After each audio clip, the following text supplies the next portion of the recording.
spotlight. So this next panel is another interesting panel. I mean, we've highlighted lots of loads and loads of conversations today, from scholarships and opportunities in the UK and beyond to exploring opportunities in the United States.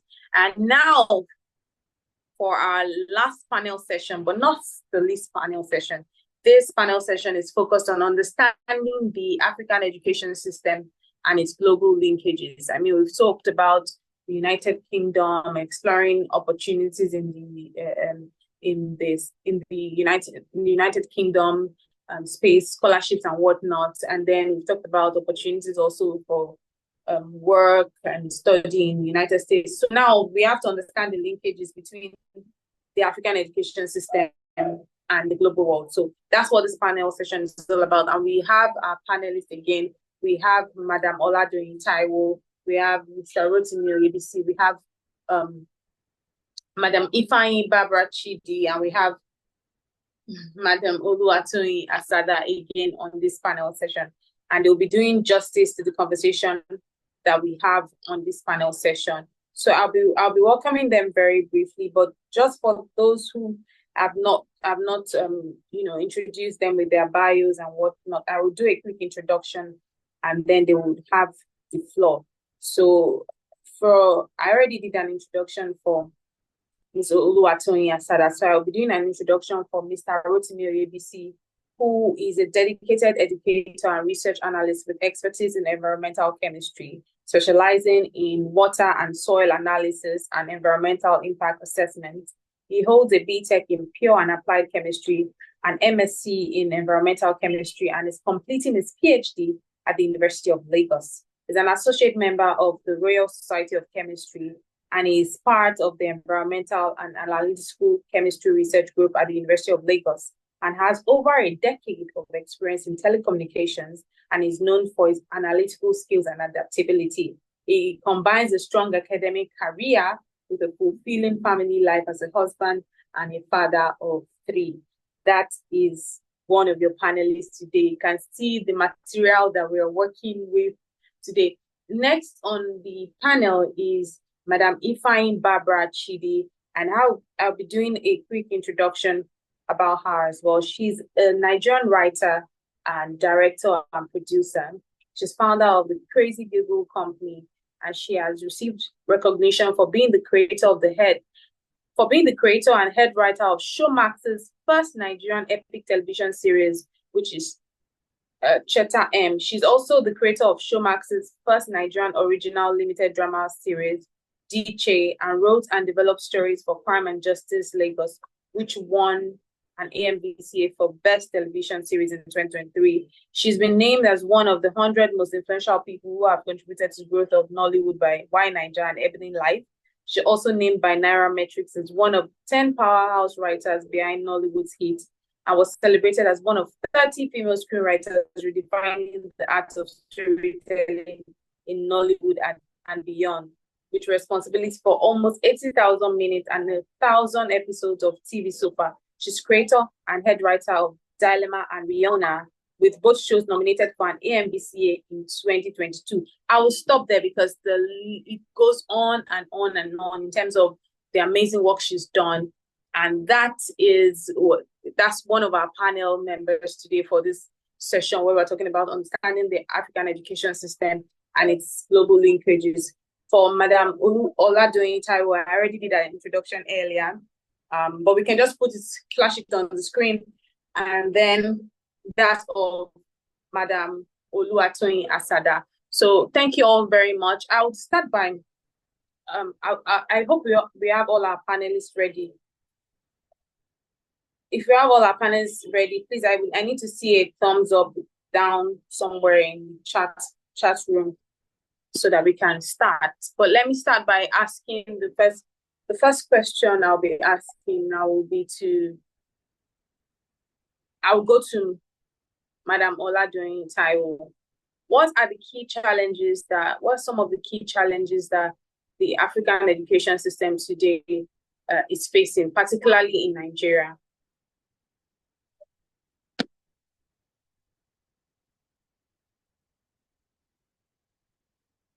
Am I unmuted? Yes, you are. Okay.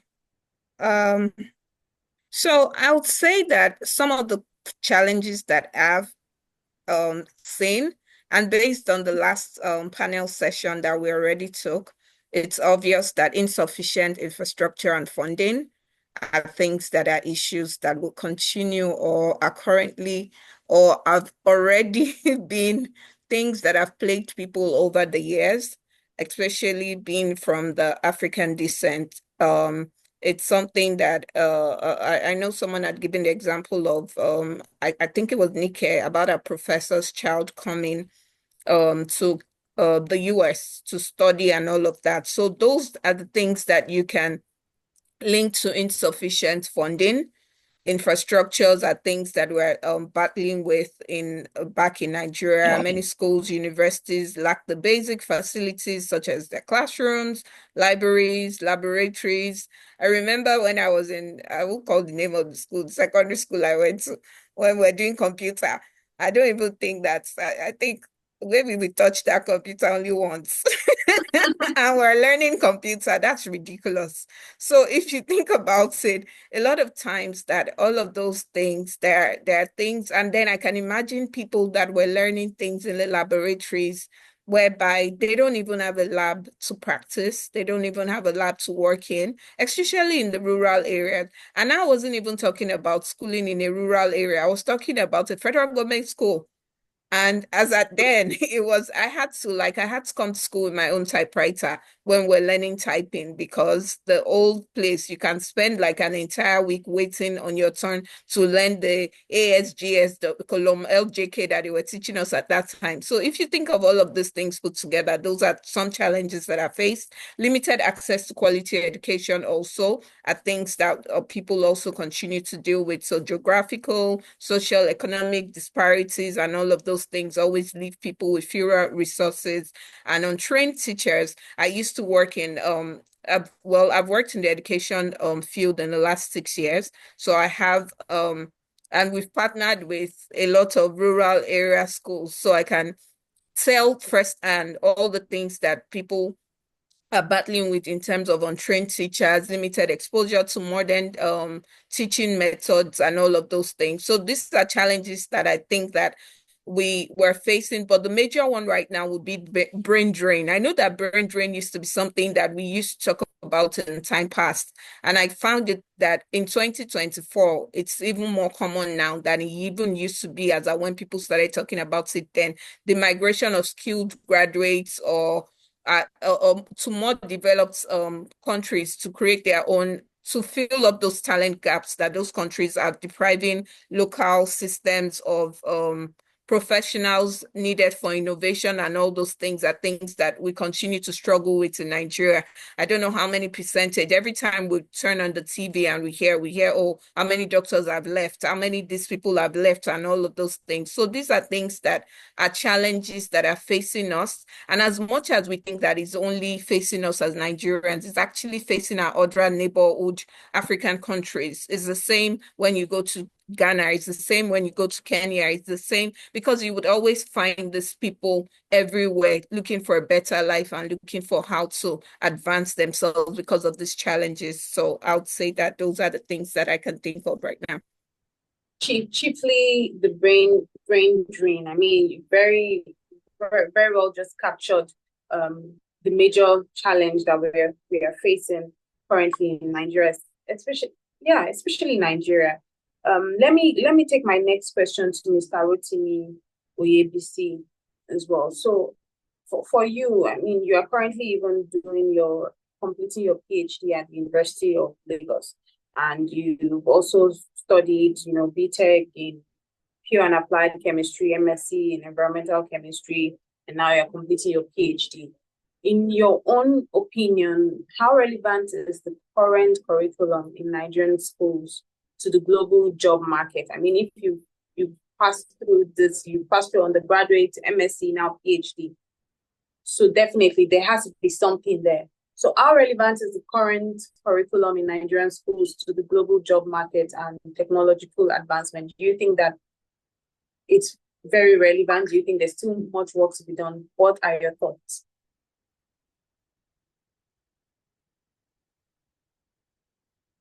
This question is for Mr. Rotimi Oyebisi. Yes. I was muted earlier Okay. on. Thank you very much for the opportunity to be here. I Thank appreciate you. it. It's a privilege. My co-speakers, I've joined since morning. I've had several people who Wow. spoke about one thing or the other. Like my sister Oladoyin Taiwo spoke, and then Gotola spoke, and the rest. Now, coming back to the question you have raised, in comparison, our curriculum with other parts of the world. I had the privilege to undergo a program, a diploma in education program. And I realized that our curriculum has not been faulted anywhere in the world. Our curriculum in terms of education is still very, very, very okay and highly competitive with any other curriculum you have in the world. Studies has it that Finland has the best curriculum. And even the so-called Finland, that country has not yet questioned the curriculum we have in Nigeria. That stated, however, is there any room for improvement in what we have? Yes. And yes, in terms of how we deliver the curriculum. If you gather a set of students together and ask, do you like Mr. A in the teaching skill and Mr. B in the teaching skill? How will you compare? Somebody will say, I prefer this one, I prefer that. But there should be a balance, a basis for that comparison. How do I mean? How have we professionalized teaching? In Nigeria today, most people, or let me say some people, because I don't have the accurate statistics for that, some people find themselves in teaching jobs because there are no jobs in the country.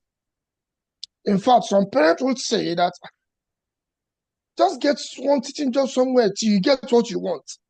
And these are the people impacting knowledge in the next generation of students, the children we are having. I joined that program, a professional diploma in education, with my other colleagues in the class, and I'm asking myself, are these teachers? Or they find themselves there by chance? So what am I trying to establish here? It's simple. Our curriculum is good, it's competitive, but do we need to improve on it? Oh, sure, yes. In terms of technology, yes. You'll be amazed that we see some teachers, even at higher education level, going to class with black and white, where you can have slides for your presentation, So I think I'll just stop there. Thank you. Thank you so much. I mean, I think you're just the perfect person for that question, because when I thought about it, I looked through your bio and I said, there has to be something, in the Nigerian educational system, because so many times people are quick to just want to write it off completely and say, oh, our curriculum is not good, our curriculum is not good enough. But I like how you had mentioned that it has not been faulted anywhere. Then, of course, there are rooms for improvement. There's always room for improvement for every single thing. But then, does it still run properly? Yes, it does run, and those are your submissions, and we appreciate it today. Thank you so much. So I'll take my next question now to Madam Ifeanyi Barbara Chidi, if that she's here. So I'll just take my question to her, because I know that you are in the media sector. You're doing amazing work, you as a writer, creative director, and all of that. So you definitely understand what language can do when it comes to, bridging the gap on the global stage. So for you, how do you think that African countries, and Nigeria in particular, how do you think they can leverage innovation and digital tools to bridge the educational gap that we currently have present? Because we know that while every time we have people making use of smartphones, laptops, and whatnot, in the interlands, there's still a gap. So how can African countries, particularly Nigeria, leverage innovation and digital tools to actually bridge this educational gap? This question is for Ms. Ifeanyi Chidi. Hi, I hope you can hear me. Yes, sure. So, This question is quite loaded because before we actually leverage on digital resources and all of that, we need to learn what these resources can do. So yes, you mentioned that in the hinterlands there's no access to stuff like this, but even here where we say that people are more learned, have you ever been to a virtual class where you are having, for example, let me just use this class as this session as an example. Right now my screen is black. I cannot see, I do not know if you can see me, um, and I do not know if you can even hear me. So if you go to a lot of virtual classes, one of the first things we say is, "Can you see me? Can you hear Of me?" So first of all, we have a problem with one, improving the infrastructure that we have, the internet, the supply, everything that is provided. Then learning what the infrastructure can do, because before you can take advantage of that infrastructure, you need to learn what it can do. So even the lecturers now, I was speaking to a member of faculty of the Pan Atlantic University earlier today, and he said that some of their classes had moved online with 1 week in person. So their online classes are on Saturdays. Now, in those classes, the people I would refer to as, and this is not insulting in any way, fossils, right? The older people, the older lecturers. First of all, they also now need classes to learn how this stuff works before we can now pass on the information to the people that need the information.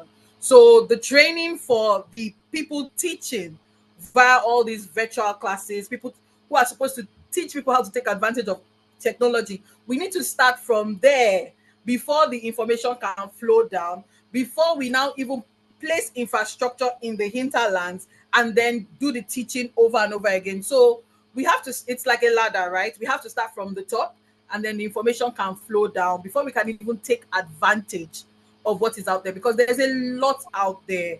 There are so many platforms that people are using to teach nowadays. We need to learn what those platforms can do. We need to learn how to take advantage of that stuff before we can now pass on that information to students across the country. Thank you so much. I mean, there just like what you said, there are so many layers to the conversation, and it goes even beyond the interland. I mean, if we're talking about, I mean, when I started this conversation today as well, I started and then it was going smoothly, and then disconnection happened, and so and that's even in not being the interland, so to speak. So we do have this challenges, but then we certainly need to work around it. So my next question will be for Madam Oluwatoyin Asada, and I'll just be, from your own opinion, from your own standpoint, because certainly I know that you are not like you are in the teaching space, but just from your standpoint, how do you think that the African education system, how do you think that the government, local communities, and private institutions, how do you think, what role do you think they play in shaping the Nigerian educational landscape? The government, the local communities, and private institutions. What exactly is the role that you think that they should play in the Nigerian educational landscape? Are they playing this role well enough? Do they still have much to be done? Let's know your thoughts. Thank you, Elizabeth. So in my opinion and from my own personal experience, I believe the governments in Nigeria, they are doing, depending on the states, some states are doing it better than other states. For example, in Lagos State, they're leveraging tech better, for learning. And that includes virtual classes, online classes, and also even the tools for teaching, the resources. I know, for example, Lagos State has a lot of lesson notes has reduced. In terms of physical writing of lesson notes has reduced. A lot of things are already like automated and, technology driven now. So in that area, I know some states are doing better than others. However, generally, in the area of infrastructure, there's still a lot of room for improvement. I believe the government needs to put in better infrastructure, like I said, some states are better than others, I know that in some states, they still don't even have good computers to learn computer science, and it's this 2024, So infrastructure, and even beyond, the tech aspects of infrastructure, even just the comfort, if a child is not in a comfortable setting, how would that child learn? So infrastructure is an area that I believe the government needs to work on. And also the quality of teachers, the quality of the personnel. Like the previous speaker said, a lot of people just find themselves in the educational space out of the need to get to have a job, but we need to hire more professionals who are passionate about their work, and also we need to also invest in our teachers by giving them continuing education, seminars, trainings, we need to really empower our teachers and, lecturers to be able to give better value to our students. So, I think, those are things I would share for now. Thank you. Thank you very much for your submissions.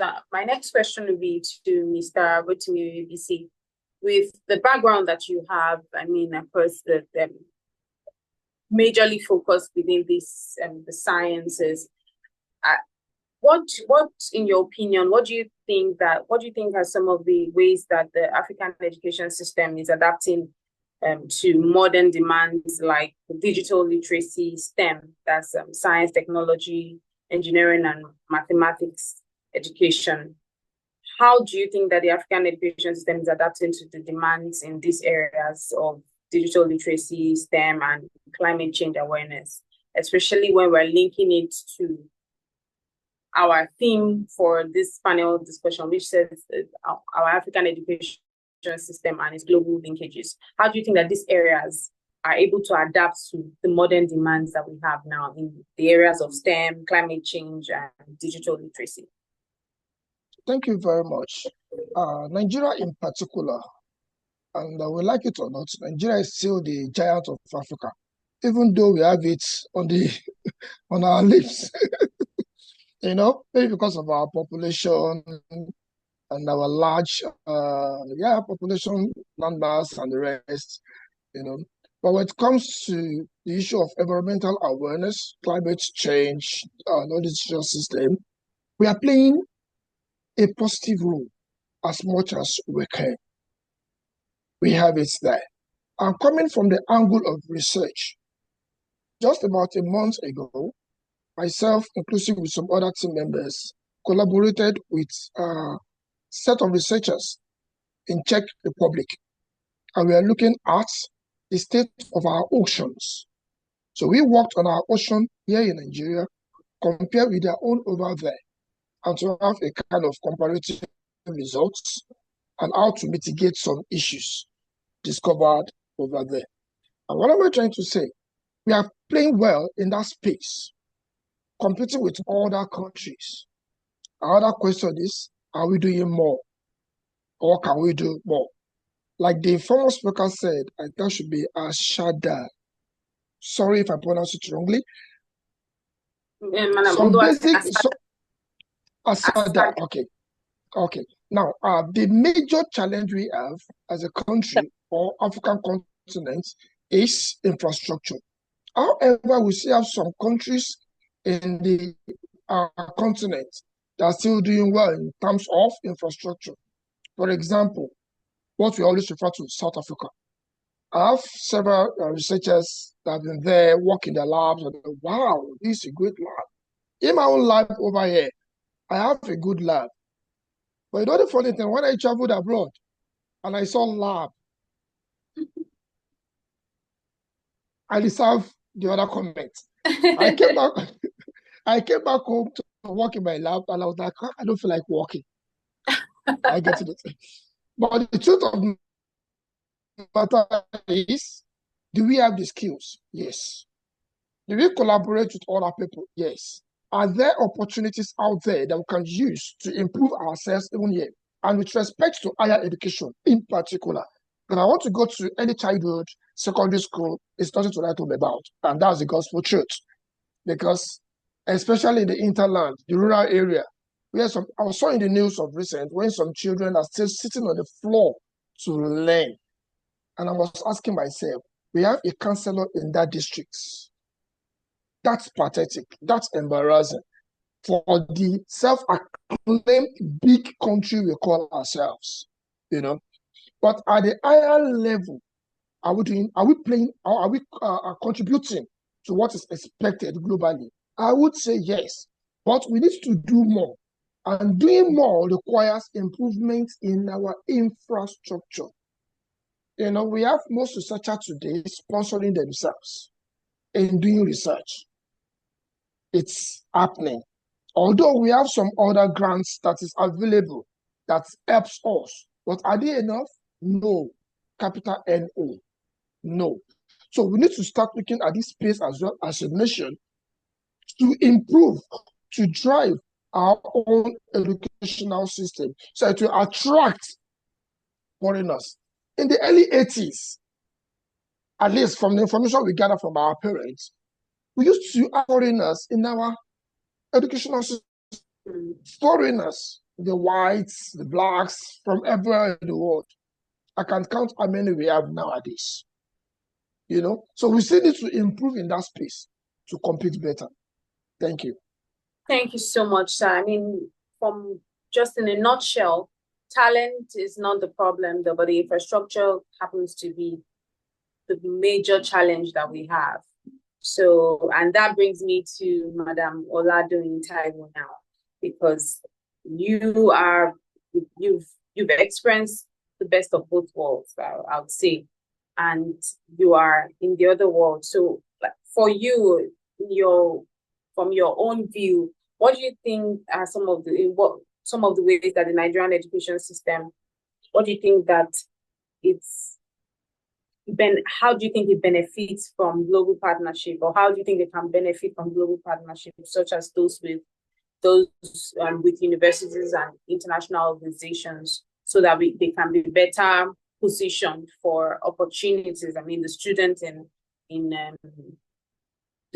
Nigerian universities, how do you think that the universities can better position themselves to benefit from global partnerships and with universities and other international organizations?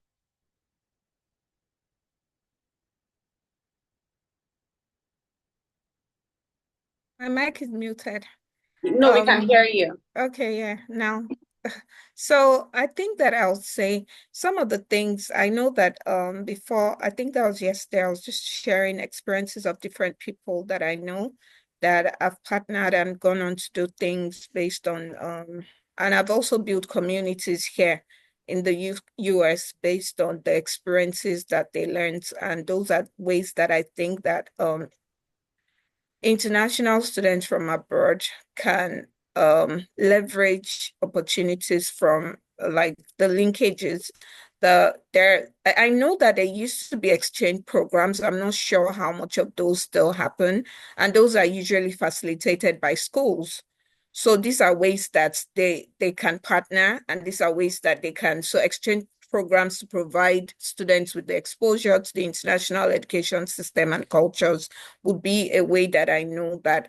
But those things come with funding. We've talked about infrastructural problem. As a Nigerian or growing up Nigerian, what I've realized and living abroad, what I've realized is that we don't have a talent problem, as you've already pointed. What we have is an infrastructure problem that is slowing down the pace of an average Nigerian that is already brilliant, that is already outgoing, that is already a goal-getter to do things for them to be able to advance. Because if we're talking, we don't even have a curriculum issue, because if we're thinking of curriculums, how do people come and in how many years, like they lived in Nigeria and they come here as doctors and they are topping their classes, they are topping innovation, they are topping. So we can see where those issues are, that those issues are based on a lot of things that we have back at home that might just be impeding people. But when you have this kind of exchange programs, it exposes people to things that they're able to opportunities that they normally might not have. Faculty development would also be something that I would say that would be something that helps. So this cross-border faculty exchange that fosters personal development, encouraging. I know that Mr. Rotimi had talked about going to another country to do something. That's faculty development. is either that it's paid for individually. Those things are not supposed to actually be paid for individually, but we know how to push ourselves and just ensure that these things happen. So these are the things that they can help us with as a nation, that would help us also in building. And so global networking, I'm not throwing shades, but I saw that a lot of people, including our president and everybody, went to Paris and recently. And those are kind of things from global networking and global networks that can help us also build. I'm not sure that it's in terms of education, but those are kind of opportunities that if we have more of those kind of things, there are linkages that can actually help us grow more. They can help us, but because a lot of times we're invested in a lot of things, but we come back home. Oyebisi has come back home now, excited. He's gone to a lab, everything. Then you come back home and then you now see like a lab that you cannot function in. How does that help you? So just basically providing those infrastructures that actually help in fostering the kind of environments and building the kind of things that we want to do, things that we hope to achieve, and not killing our dreams, because it limits, it will continue the brain drain. Because if you have all this aspiration to be this, but the environment is not enabling, it's a lot for an individual. And eventually what you do is pack your load and leave and be here on how to succeed in Canada, how to succeed in America, how to succeed in UK.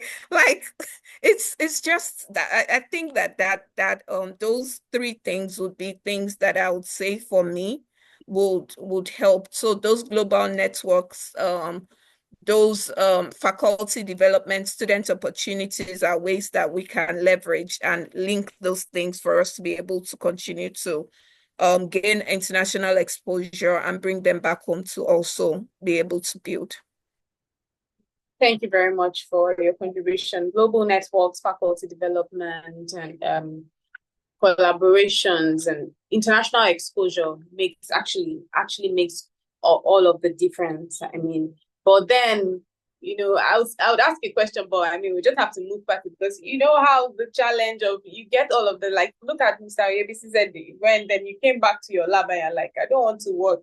But if you've not seen the outside, what is on the outside, you might not even know how what you're working it is just below standard. You would have been working with it like it's like how they say ignorance can be bliss sometimes. But we always find a way around it. But I agree with you that faculty development is important, because now he knows. So even while at first it felt like, oh my God, I'm back to this lab. You still work there. You're still doing what you need to do, and you're still making impact. And I know that the knowledge that you gain from international exposure certainly makes all of the difference in a country like Nigeria, because the talent is certainly not the problem. The talent is not the problem. It's always just the infrastructure. Nigerians will go to different parts of the world and they will excel very well, because that mindset, that competitive spirit, and that mindset that they want to do the work is just there. So my next question will be for Madam Ifeanyi Chidi. In your own opinion, how can African nations better prepare the younger generation for the future of work in a rapidly changing global economy that we are currently facing? Everything is changing. Today you're seeing this, tomorrow you're seeing this. Yesterday there was Joe Biden, today there's Mr. Trump. Like, everything is changing. So what do you think that how can African nations better prepare the younger generation? Because the younger generation is different from the generation of the boomers and whatnot. So the mindset is different. So I know that from someone like you in the media space, you certainly be able to see like a broader view, to see how you think that the younger generation can better prepare for the future of work in the changing global economy.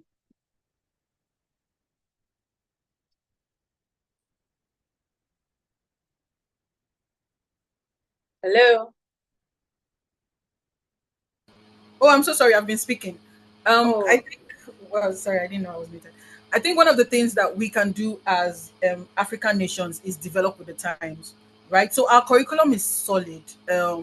and Rotimi said so, that our curriculum is solid. And I've heard stories of children moving from Nigeria to Canada and getting into schools and realizing, oh, I already know this thing because they taught them in primary 2, right? So our curriculum is solid, but we also need to expand the way our schools are run. And this is what I would say: if you go to other countries, there are opportunities given to people to learn many things apart from schoolwork, right? So I know that back in like the 80s or the 70s, there were more vocational schools than there are today. People could go to school and learn carpentry. They could go to school and learn tailoring, and it was proper schooling.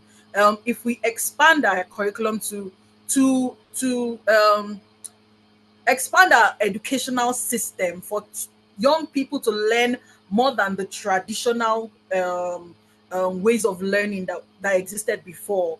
Right now, some of these, so you know how our parents always want you to be a doctor, they want you to be a lawyer, but there are so many ways you can make money now. I was just on Twitter, I mean, 2 days ago or yesterday, where they were saying that Bitcoin is now I think $100,000 for one. And I was like, wait, the people that invested in this thing, I learned about this thing very early. They are making noise now because they are very rich. But in our traditional educational system, there are no avenues to learn things outside of the structure that we have. Now, in preparing the young generation for the future, some of these things need to change, right? We don't have art schools, for example, schools that concentrate solely on art, schools that concentrate solely on dancing, or the Nigerian or the African Juilliard, or schools that concentrate on artistic endeavors, schools that concentrate on tech, right? So we are used to we did computer, was it computer science? It wasn't computer science. They called it computer something, computer 101, where we just learned how to type, right? Things are advancing way beyond that. And I know that some coding schools are cropping up in Lagos, but all these things need to be not started only by private individuals, but started by the government parastatals, the educational systems in Africa, where we establish, okay, this is a school where you can learn art.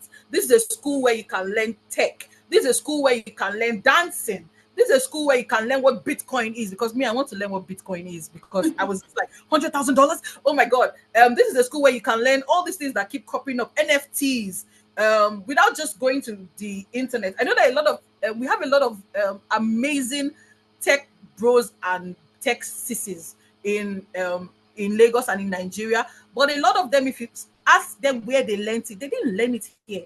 They learned it they either went to Lambda or they learned it somewhere else. So we need to move with the times if we want the generation coming behind us to catch up with what the world is doing.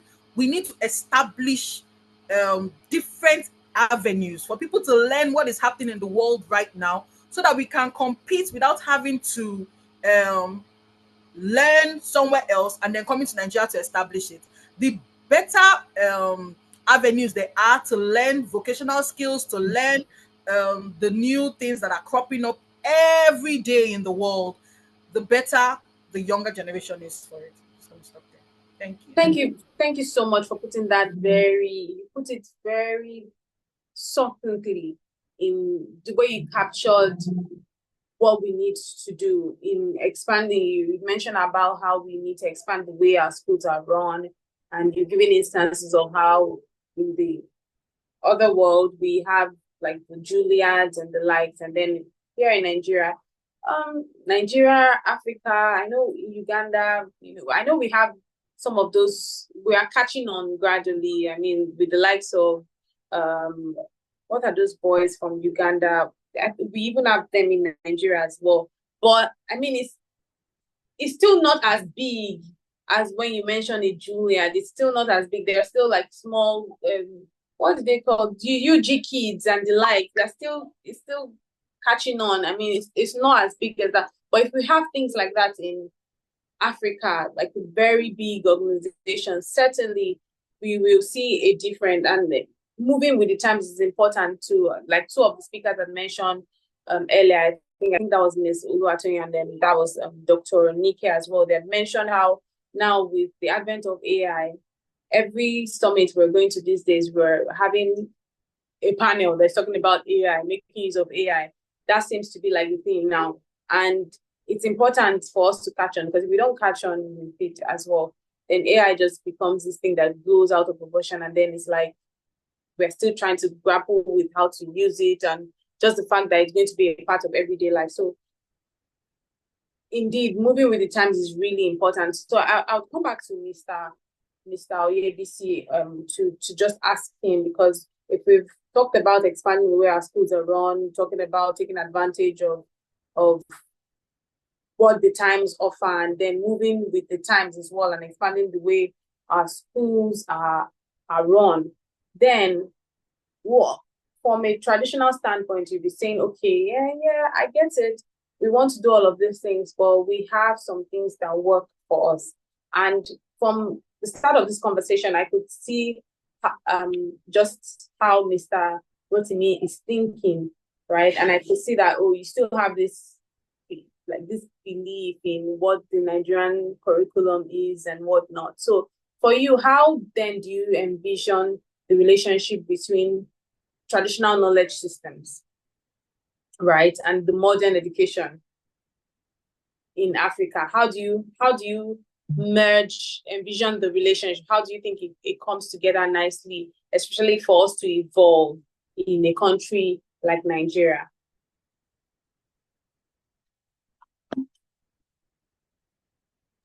Thank you very much, Elizabeth, for this. Like Ifeanyi said, we need some other vocational form of study in our educational system. Back in the days, we have all these things. We have the monotechnics, we have the polytechnics, we have the technical schools, and during that period, we have high level of semi-skilled labor, which is lacking today.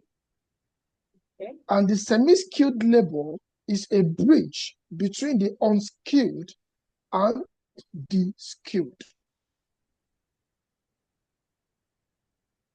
And permit me to divert a bit. The society, inclusive our parents, are also faulty in this regard. Maybe myself too, because everybody wants his or her child to go to Harvard, Unilag, Cambridge. I'm a doctor, I'm an engineer, I am that. And I think it's high time our society started de-emphasizing this idea of conventional school, 4 walls of the classroom. Now, private sectors within the country are now driving this part of it, since it's lacking in a way where we should improve as a government. I know of a brother of mine who has a dancing school. Are you with me now? Now, my wife works in an engineering sector. Most of this semi-skilled labor we did now, permit me to use the word import, they import them from Cotonou, Togo, and the rest. Simple tiling work. Because all over there, we rather prefer to go on tricycle, Okada, chap money, and things like that. Now, let's come back to what you have just mentioned, bridging them together. It will take a conscious effort, and which is not to be limited to the private sector alone.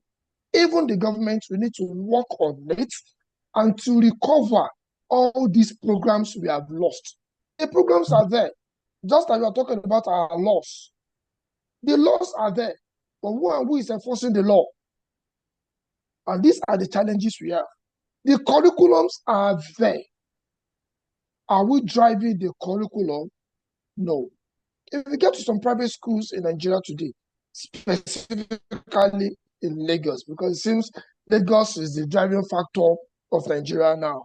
If you get to some private schools, you will see all these extracurricular activities that they used to engage the students to develop, and not necessarily the 2 + 2 = 4 and so on that we learn in our school. And that's why we need to build further our emotional quotient, and not just intelligent quotient alone.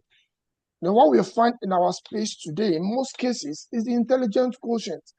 And when our children get out of the wall coming back to what Oluwatoyin Asada said the Yeah. other time, networking.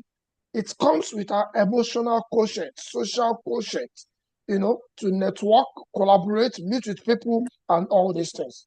So bridging the gap requires a conscious effort between the private sector and the public sector. Over there in the US and Europe, we have NGOs, some other groups, not necessarily the government, that offer several funds for study. Do we have such here in Africa or in our own space in Nigeria? We don't have it. Or if there are, very, very scanty. Apart from the government funds we have, like the TED fund, we have that.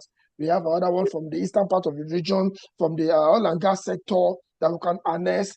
But we need to be conscious, aggressive about bridging the gap. And it will involve the effort of everyone, not just the government alone, even you and I, to drive it. We have several opportunities, even in our system in Nigeria. But the issue we have is we have not harnessed this opportunity. We have not made provision for it to build on these opportunities.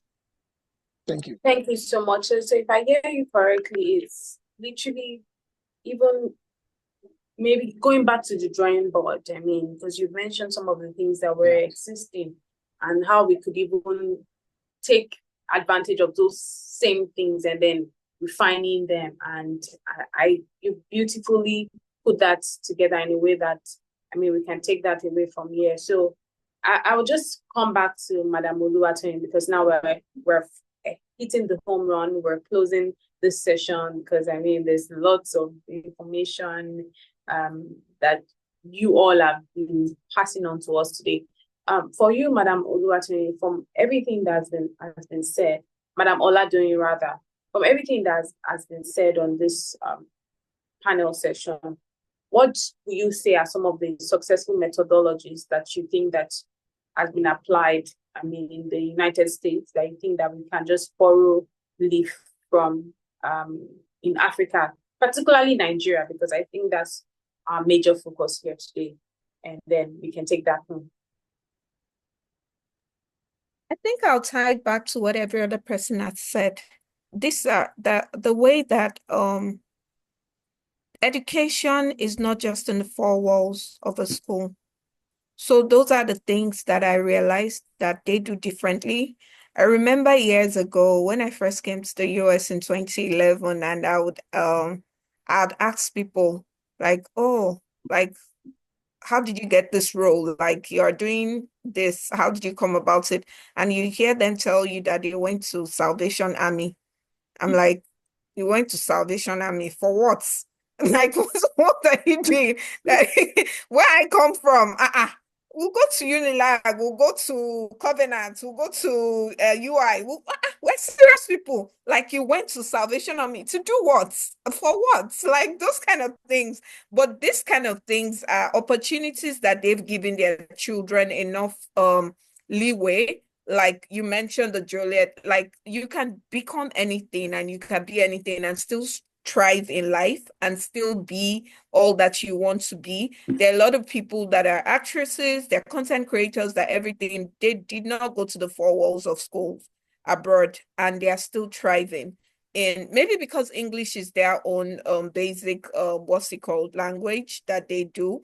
But you just find that those kind of things are more it just continues to reward their society, and they have like the low skilled people, the high skilled, wherever you are on the cadre, you just always have something that caters to you. And this is what we continue to draw away from our own country, that we're removing everything. Everybody has to go to school or else nothing for you. And these days, if you don't have all of that support that you need, you end up in the wrong hands and you start doing the wrong things also. And then money has also become the god of our nation, which is something that everywhere you turn, is it that everybody just wants to blow. And it's not things that you see here. Like these white people they're comfortable with the basic needs as long as their bill is paid, their water is paid, this thing. I'm looking at them as a Nigerian. For what? Why would your bills be paid and that's all you want to do with your life? No, you need to like come up. And it's because of that Nigerian spirit with us. We have good things that are going for us, but there are some other things that we need to work on. And I think that we focus too much on the hard skills rather than our soft skills. And those are some things that we also need to work on. When I talked about the CV parts of things, the higher you go in your career, there are some things they don't need from you. They actually need more of your soft skills than they need your hard skills. And the only reason why they continue to go to India, Nigeria, and all those kind of places to look for cheap legs boy, because they know that people are very hard skills based. You would always know how to churn out a code. You would always know how to. An able person will not do that with you. They probably do not have the degree that you have, but they are going to be your boss at work because of the kind of trainings that they have. So it's just important that we tie everything together and we're able to leverage things that work for us and look for how to improve the things that are not working. That's what I'll say to tie this up. Thank you. Thank you very much. I mean, you put that together you summarized it very well. Talking about moving, I'll just say in my own words, literally making use of what we have. We already have our own innate strength as Nigerians, as Africans. We have some things that it just comes naturally to us. So how about we just harness that and use it properly for our own good? I mean, the sky is just a starting point, because if we can focus on those softer skills that we have, right? The hard ones, yes, we have that, but then softer skills, also getting that in place, certainly then we can do so much more with work. I mean, look at the way you give that example of how the person that doesn't even have as much experience as you do have in terms of the education and whatnot, they could even be your bosses most times, and that's because of working on the softer skills and whatnot. So that for me is one of the successful methodologies that we can also take on and apply in our own environment, in our own the society that we have here in Nigeria. We can apply that and definitely be much better for it. So thank you so much for your submissions. Thank you all to our amazing panelists. You all have been very phenomenal. I've learned a lot, even as a host. So I can imagine the amount of knowledge that everyone who has been present has gotten. I want to really say thank you to you, Madam Oladoyin, for your time. I mean, I know it's early morning there, and you've been with us for over an hour, I think two, maybe even more. I've been with you people since 5 a.m. Since 5 a.m. That's about. And this is 9:27 a.m. So that's almost 5 hours. So we really want to thank you. Thank you so much for your time. Thank you for doing this with us and for just giving us your time today. Because like I said, if we were to pay you, I don't know how much we could pay you without being enough. But you've done this for us today. We truly appreciate it. Every single thing that you've said today, all of the knowledge you've passed today, we found it really impactful. So we'd like to say thank you. Thank you also to you, Madam Ifeanyi Barbara Chidi, for your submissions as well. You've been very great. We truly appreciate you and your time on the panel today. Also to you, Mr. Rotimi Oyebisi, want to really thank you as well for giving us your own, your own unique perspective as well. It's been really, truly, truly inspiring, and we truly appreciate you. Also to Madam Oluwatoyin Asada, who had to leave because she was actually at an event and she had stayed with us for this long. So we want to appreciate her as well. Also like to thank some of our US attendees, like Mr. Dokun Adewale has also been here all day. They stayed after their session, and they truly, truly contributed immensely to the success of this. Also, we'd like to thank Madam Omobola Ajao as well. These are people who have done their panels, done their sessions, and they still stayed with us. We truly appreciate it. I don't know what we could do without you. So we really appreciate you. So thank you so much. So without taking any more of our time,